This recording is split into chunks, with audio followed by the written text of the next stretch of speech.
When I was young, my favorite holiday was always Christmas. I loved everything about Christmas. I loved Santa. I loved the elves. I loved the reindeer. I loved the North Pole. I loved the idea of the morals of giving to others, and that it is better to give than to receive. I loved getting presents, of course, and I also loved going up to Atlanta and seeing my extended family and being able to fellowship with them and see them.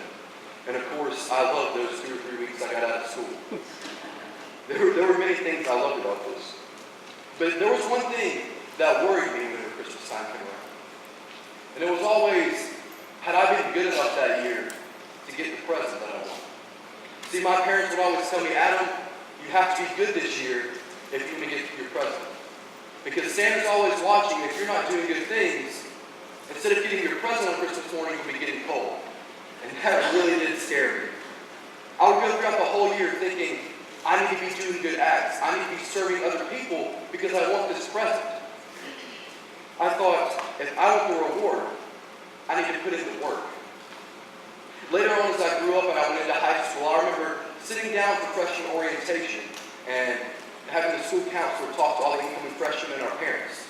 She told us that high school was certainly a lot harder than middle school was, and that maybe in middle school we didn't have to study to get good grades, but in high school it was a completely different story. We would have to study hard and put in the work if we wanted to graduate high school with a good GPA.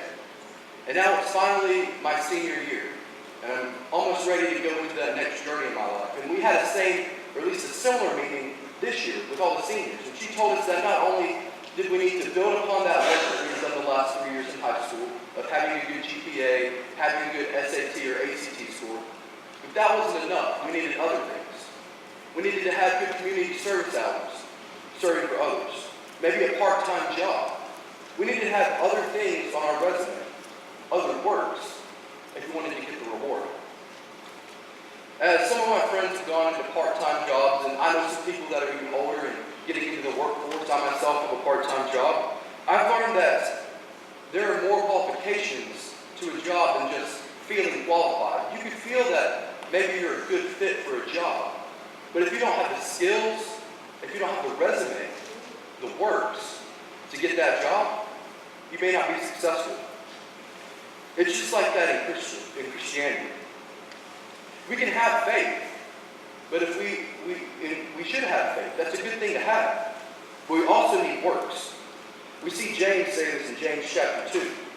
James chapter 2, starting in verse 14. It says, "What good is it, my brothers, if someone says he has faith, but does not have works? Can that faith save him?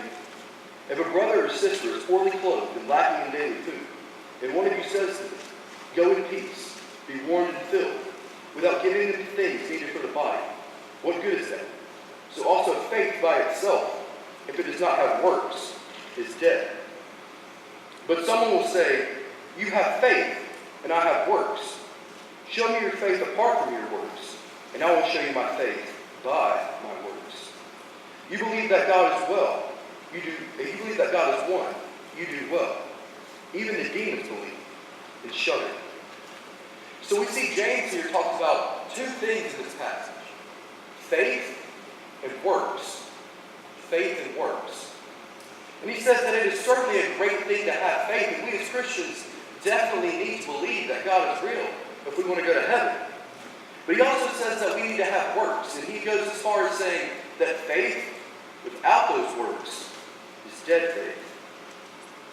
So by this point, you may be thinking, well, what works do we need to do? What are some things that I need to do if I want to go to heaven? Well, luckily for us, James wrote most of his book in the book of James about faith and works. There are many things in James about what we should do and how we should act as Christians if we want to go to heaven. But I just want to cover 4 quick things tonight. 4 quick works. Number 1, when we have faith, we will put complete trust in God. When we have faith, we will put complete trust in God. Flip back a page to James chapter 1. James 1, starting in verse 5.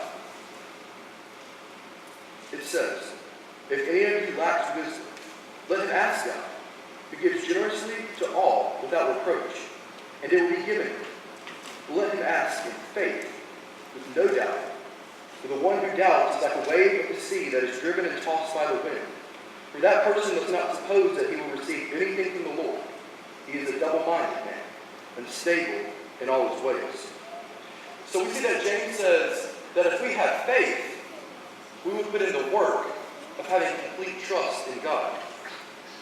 When I think of somebody who put complete trust in God, I think of Solomon from 1 Kings chapter 3.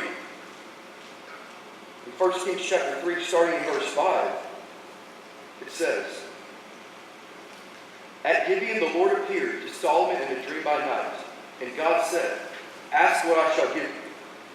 So immediately we see that God comes to Solomon and says, Ask what I shall give you. Solomon can have anything he wanted. That's an incredible thing to think about.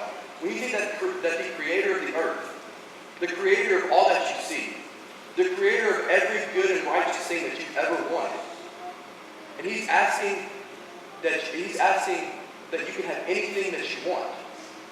I know some would choose selfish ways.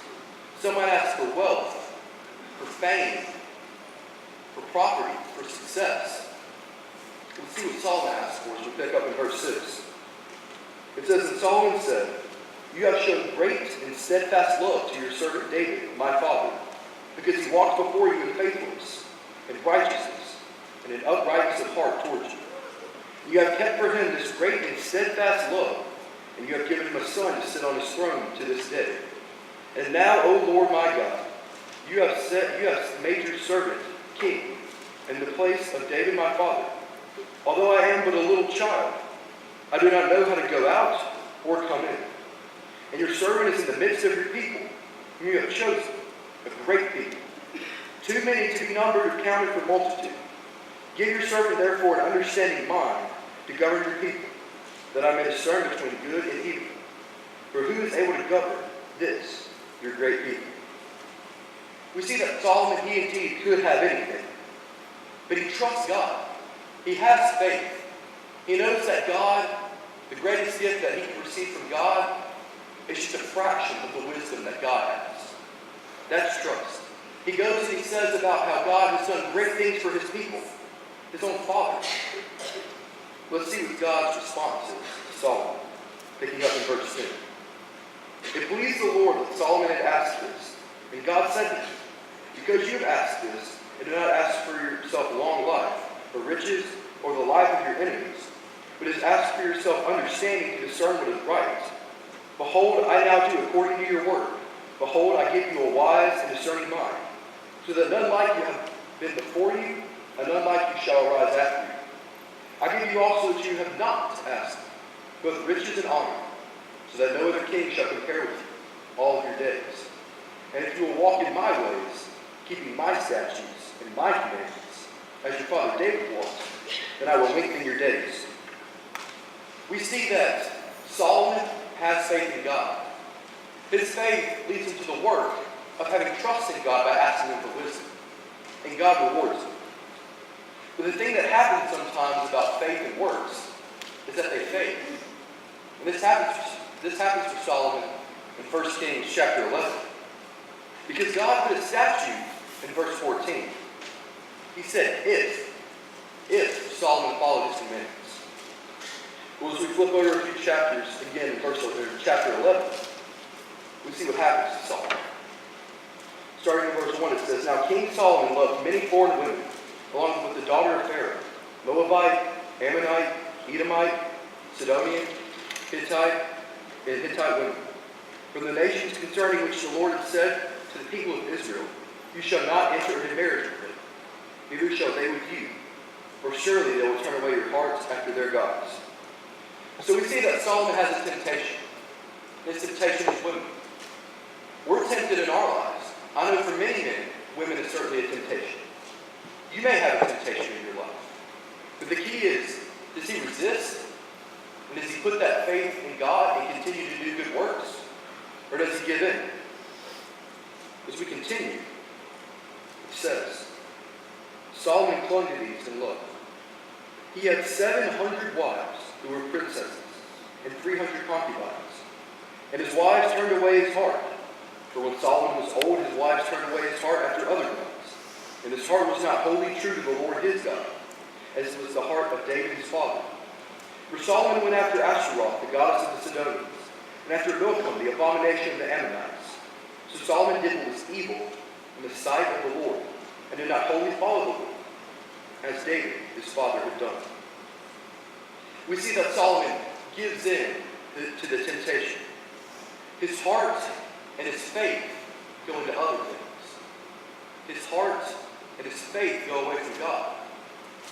And when your heart and your faith go away from God, your works follow. We pick up in verse 7, in verses 7 and 8. And it says, Then Solomon built a high place for Chemosh, the abomination of Moab, and for Molech, the abomination of the Ammonites, on the mountain east of Jerusalem. And so he did for all his foreign wives, made offerings and sacrifice to their gods. We see that because Solomon's faith and his heart went away from God, his works follow, and he commits sinful acts. When our faith weakens, so do our works. We cannot have true godly faith without committing those godly works. We cannot commit true godly works without having godly faith. They're tied together. So what's the consequence of this? In verse 9, And the Lord was angry with Solomon because his heart had turned away from the Lord, the God of Israel, who had appeared to him twice. And he had commanded him concerning this thing, that he should not go after other gods, but he did not keep what the Lord commanded. Therefore the Lord said to Solomon, Since this has been your practice, and you have kept my covenant, and my statutes that I have commanded you, I will surely tear the kingdom from you, and will give it to your servants. We say that because Solomon's heart and his faith, and because his works follow as well, that the consequences are that he doesn't get the reward. We see that he doesn't receive the good things that God had planned for because his faith and his works failed. So why bring up Solomon? Why talk about him?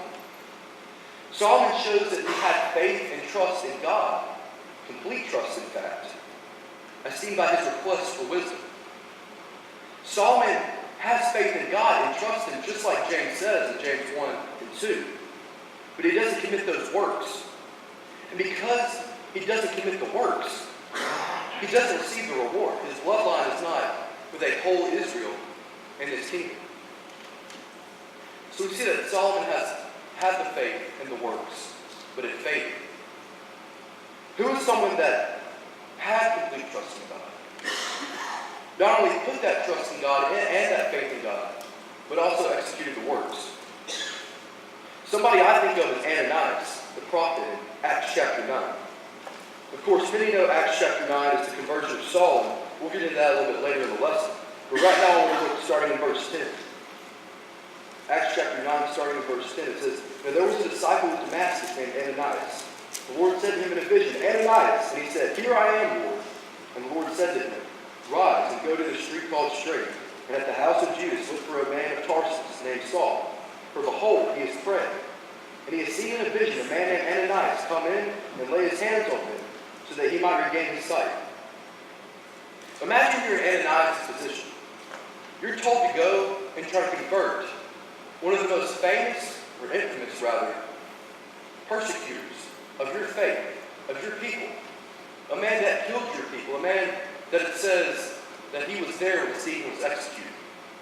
It would be like today if God commanded us to go right into the middle of the ISIS fighting field in the Islamic State of Iraq and Syria and preach to the rebels.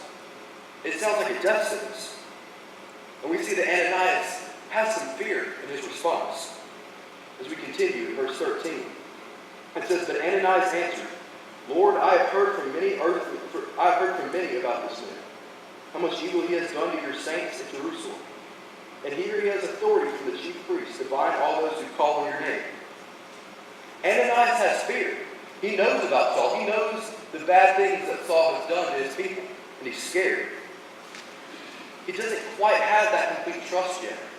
He doesn't know if God's putting him in the right situation. And we can feel like that sometimes as Christians. Maybe we think that God doesn't put us in the right situation. Or maybe there's another situation that we would rather be in and God doesn't want to put us there. But we need to put complete trust in God. God reassures Ananias in verses 15 and 16. He says, "But the Lord said to him, Go, for he is a chosen instrument of mine to carry my name before the Gentiles and the kings and of the children of Israel. For I will show him how much he must suffer for the sake of my name." God reassures Ananias that he knows what he's doing. God shows Ananias that he can use anyone. And we need to always remember that God indeed knows what he's doing. So right now, Ananias is on the fence. He has that faith. He's a prophet of God, but he could execute the work and go see Saul, or he could not execute the work. Let's see what he chooses to do. In verse 17, "So Ananias departed and entered the house, and laying his hands on him, he said, Brother Saul, the Lord Jesus, who appeared to you on the road by which you came, has sent me so that you may regain your sight and be filled with the Holy Spirit." And immediately something like the scales fell from the eyes, and he regained his sight, then rose and was baptized. And taking food, he was strengthened. Ananias trusts God. He puts that complete faith in God, even though he believes his life is in danger and that he could be executed. He has the faith, he has the complete trust, and he has the work.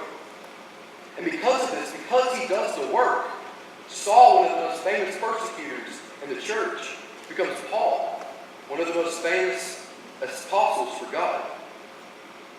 So we see that with Solomon, that when we have the faith, we have the trust, but we don't have the works, bad things happen. We see with Ananias that great things can happen when we have faith, we have complete trust, and we have the works to go along with it. That brings me to my second point tonight. If we have faith, we will work to tame our tongue. If we have faith, we will work to tame our tongue. Going back to James now. James chapter 3. James 3, starting in verse 1, it says, "Not meaning that you should become teachers, my brothers. For you know that we who teach will be judged with greater strictness. For we all stumble in many ways. And if anyone does not stumble in what he says, he is a perfect man, able also to bridle his whole body.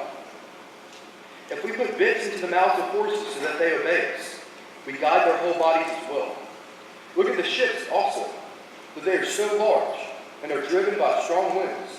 They are guided by a very small rudder, wherever the will of the pilot directs. So also the tongue is a small member, yet it boasts great things. How great a force is set ablaze by such a small fire. And the tongue is a fire, a world of unrighteousness. The tongue is set among our members, staining the whole body, setting on fire the entire course of life, and set on fire by hell. For every kind of beast and bird, of reptile and sea creature, to be tamed and has been tamed by mankind. But no human being can tame the tongue.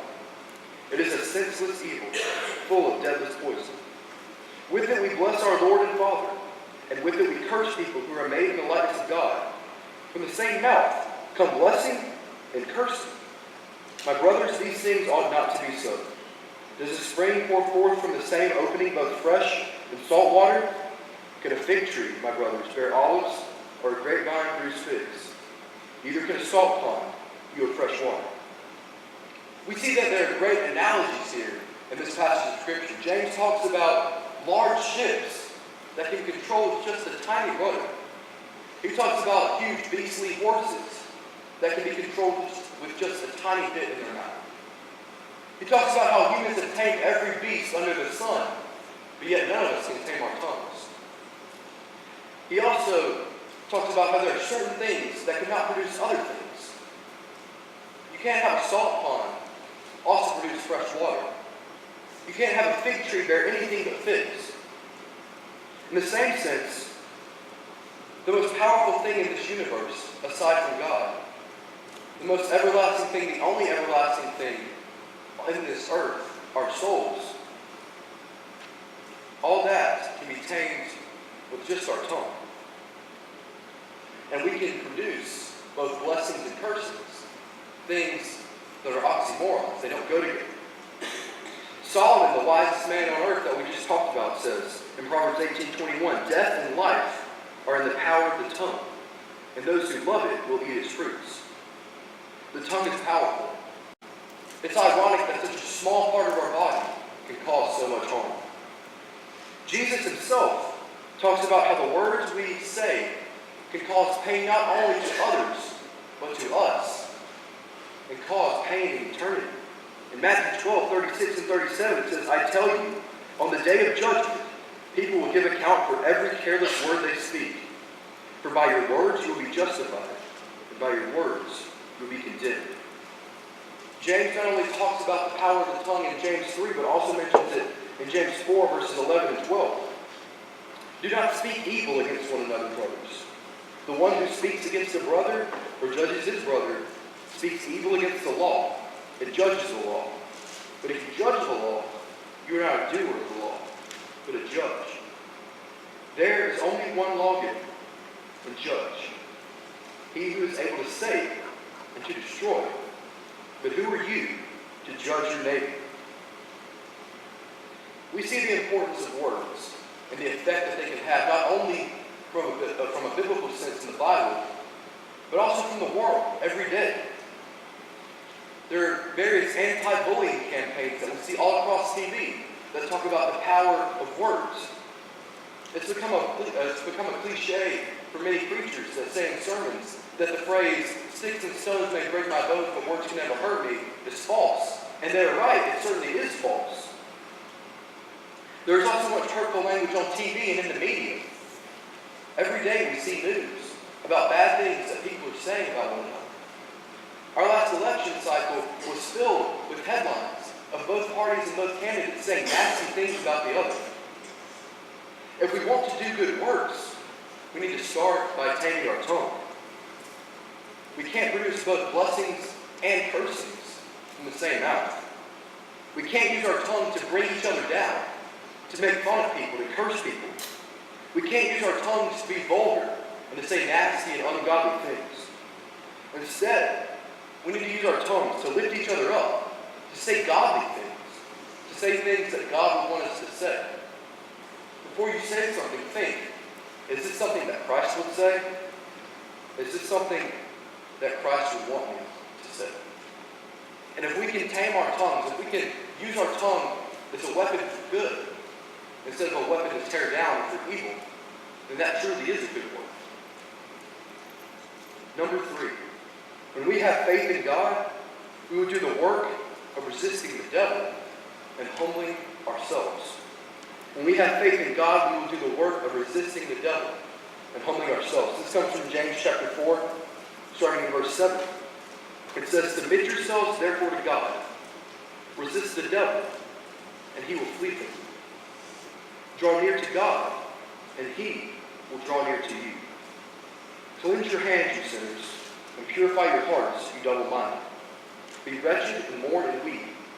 Let your laughter be turned to mourning, and your joy to gloom. Humble yourselves before the Lord, and he will exalt you. There are 2 main things I want to talk about from this little passage. The first is that if we have faith, we will do the work of resisting the devil. When I think about someone who resisted the devil and succeeded, I think about Jesus in Matthew chapter 4, the temptation of Jesus. In Matthew 4, starting in verse 1, it says that Jesus was led up by the Spirit into the wilderness to be tempted by the devil. And after fasting 40 days and 40 nights, he was hungry. And the tempter came and said to him, if you are the Son of God, command these stones to become loaves of bread. But he answered, it is written, man shall not live by bread alone, but by every word that comes from the mouth of God. Then the devil took him to the holy city and set him on the pinnacle of the temple. And he said to him, if you are the Son of God, throw yourself down, for it is written, he will command his angels concerning you, and on their hands they will bear you up, lest you strike your foot against a stone. Jesus said to him, again it is written, you shall not put the Lord your God to the test. Again the devil took him to a very high mountain, and showed him all the kingdoms of the world in their glory. And he said to them, all these I will give you, if you will fall down and worship me. Then Jesus said to him, be gone, Satan, for it is written, you shall worship the Lord your God, and him only you shall serve. And the devil left him, and behold, angels came and were ministering to him. We see that Jesus resists the devil 3 times. First, we see that he resists the devil in his attempt to turn stones to bread. Again, Satan says, if you're the Son of God, fall off this temple and the angels will catch you. And Jesus refuses. A third time, Satan says that he would give Jesus all the earthly kingdoms if only he bows down and worships him. Jesus refuses the third time. But what's very important here is verse 11. Because verse 11 says, then the devil left him, and behold, angels came and were ministering to him. We see that the devil tried to tempt Jesus, but once the devil saw that it was not going to work out, that Jesus was not going to give in, the devil leaves Jesus. Jesus resists the temptation, and the devil flees. I don't know what your personal definition of resisting is, but whenever I think about resisting or resistance, I think about somebody having the strength, the willpower, and the determination to single-handedly rise up and fight against an obstacle and overcome.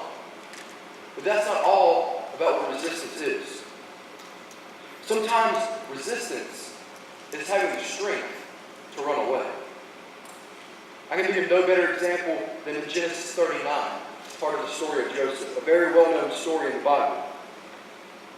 Genesis 39, starting in verse 6, says, now Joseph was handsome in form and in appearance. And after a time his master's wife cast her eyes on Joseph and said, lie with me. But he refused.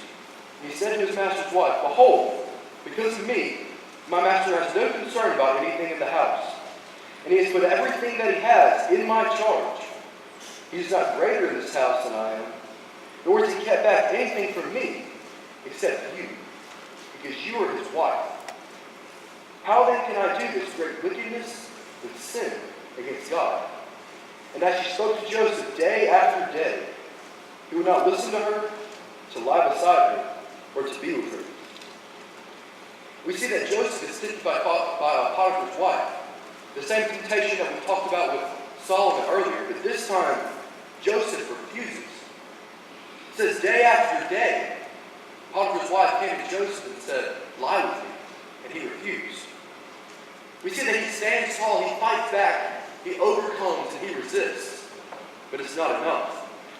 As we continue in verse 11, it says, but one day, when he went into the house to do his work, and none of the men of the house was there in the house, she caught him by his garment, saying, lie with me. But he left his garment in her hand, and fled, and got out of the house. So we see that Joseph has the strength to know when to resist by running away. Resisting the devil is not always going to be where we stand up to him and fight back and say no. Sometimes resisting is fleeing a bad situation. You may be in a bad situation and you don't think that there's an escape. The Bible does say that God provides a way of escape. And sometimes that true resistance is fleeing. Not only do we need to do the work of resisting the devil, we also need to do the work of humbling ourselves. Back in James chapter 4, verse 10, it says, humble yourselves in the sight of the Lord, and he will exalt you. We talk a lot about humbling ourselves. We have a song that we sing, humble yourselves in the sight of the Lord, and he will lift you up. We talk about humbling ourselves a lot in church. One thing that's not discussed as much is that if we do not humble ourselves, God will humble us. I think about Luke chapter 16. Luke chapter 16, starting in verse 19. It says, there was a rich man who was clothed in purple and fine linen, and who feasted sumptuously every day. We see immediately that this is a very rich and worldly man. A man who was probably famous locally. A man that everybody knew and everybody thought had a great life. But he's worldly. He's selfish. He doesn't do works for God. He just does works for himself. So what happens to him? And at his gate was laid a poor man named Lazarus, covered with sores, who desired to be fed with what fell from the rich man's table. Moreover, even the dogs came and licked his sores. The poor man died and was carried by the angels to Abraham's side. The rich man also died and was buried. And in Hades, being in torment, he lifted up his eyes and saw Abraham far off and Lazarus at his side. And he called out, Father Abraham, have mercy on me, and send Lazarus to dip the end of his finger in water and cool my tongue, for I am in anguish in this flame." But Abraham said, "Child, remember that you in your lifetime received your good things, and Lazarus in like manner bad things. But now he is comforted here, and you are in anguish." We see that because the rich man does not humble himself, because he does not do works for God. God humbles him. There's another person I think about who God humbled, but it had a different result. I mentioned earlier that we were going to talk about the conversion of Saul in Acts chapter 9.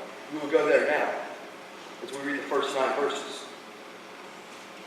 Acts chapter 9, starting in verse 1, it says that Saul, let's go back to chapter 8 first. So, chapter 8, starting in verse 1. Saul approved of his execution. And there arose on that day a great persecution against the church in Jerusalem. And they were all scattered throughout the regions of Judea and Samaria, except the apostles. Devout men buried Stephen and made great lamentation over him. But Saul was ravaging the church, and entering house after house, he dragged off men and women and committed them to prison. So we see here in Acts 8, verses 1 through 3, that Saul ravages the church.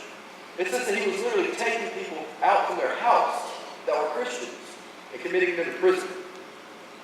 Saul was truly a man that needed to be humbled by God, and as Proverbs 16:18 says, "Pride goes before destruction, and a haughty spirit before a fall." So now we see in Acts chapter 9, as we turn there, what happens to him. Acts 9, starting in verse 1.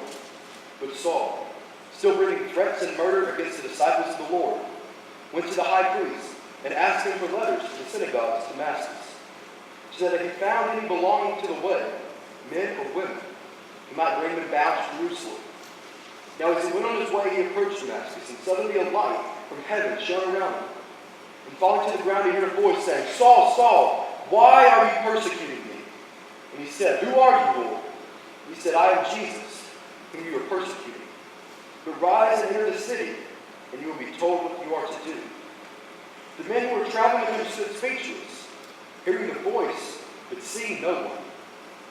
Saul rose from the ground, and although his eyes were open, he saw nothing. So they led him by the hand and brought him into Damascus. And for 3 days he was without sight, and neither ate nor drank. So we see in Acts chapter 9, that same chapter that later would have Ananias' story. We see that God humbles Saul. But unlike the rich man, Saul accepts this. And Saul's response is faithfulness. Saul later became Paul, the man that will write in 1 Corinthians 15:9, "For I am the least of the apostles, unworthy to be called an apostle, because I persecuted the church of God." That truly sounds like a man who had been humbled. We see that Saul becomes Paul, and as we talked about earlier, one of the greatest apostles, or at least one of the most well-known apostles in the world today. We see that Paul humbles himself before God, and he is exalted. We need to do the work of not only resisting the devil, but once we resist that devil, we need to do the work of humbling ourselves before God.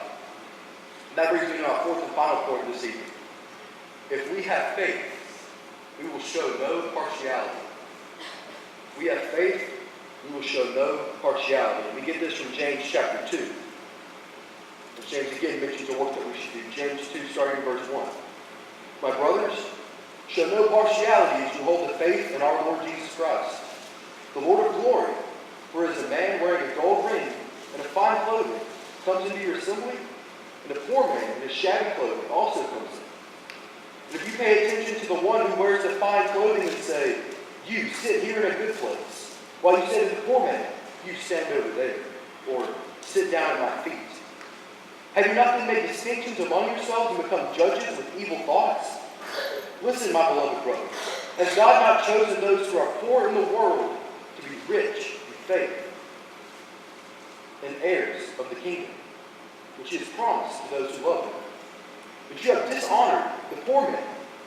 Are not the rich the ones who oppress you, and the ones who drag you into courts? Are they not the ones who blaspheme the honorable name by which you were called? If you really fulfill the royal law according to Scripture, you shall love your neighbor as yourself. You are doing well, but if you show partiality, you are committing sin.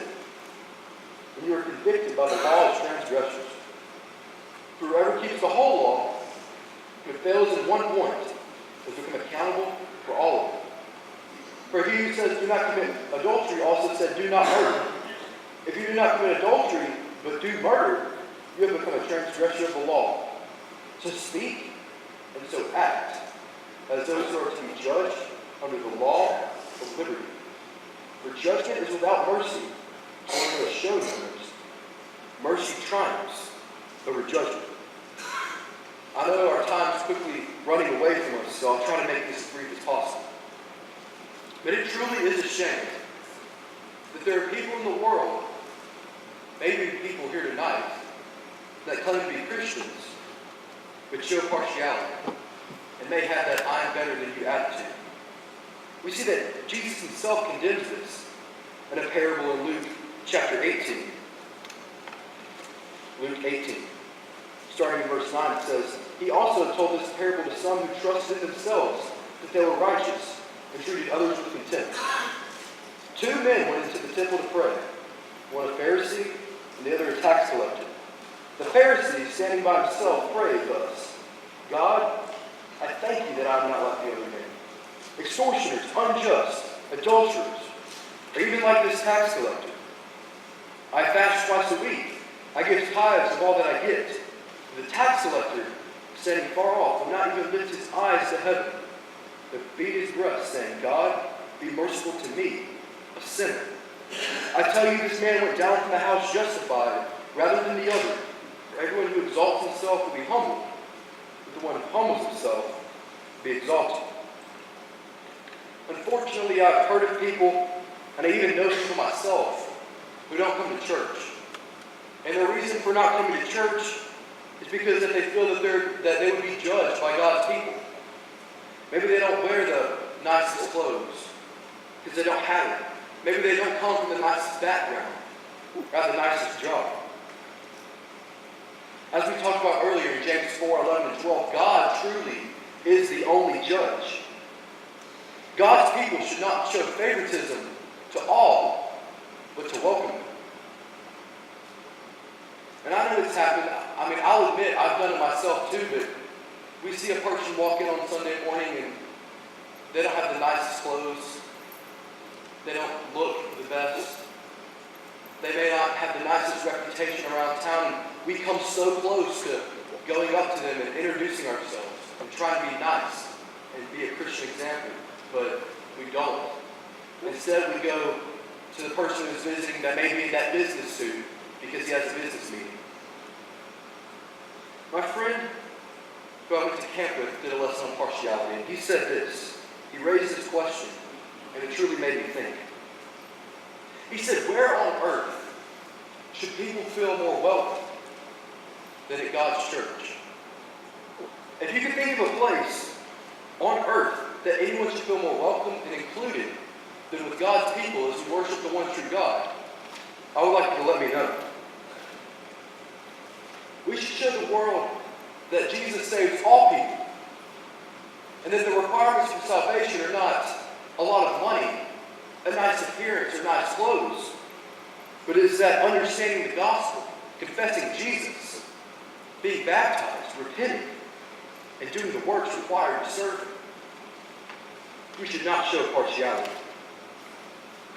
I'd like to close this evening with a poem that I heard from a speech by Bill Davis, who's an elder at the Arlington Church of Christ in Jacksonville, Florida, and speaks at Yes Weekend.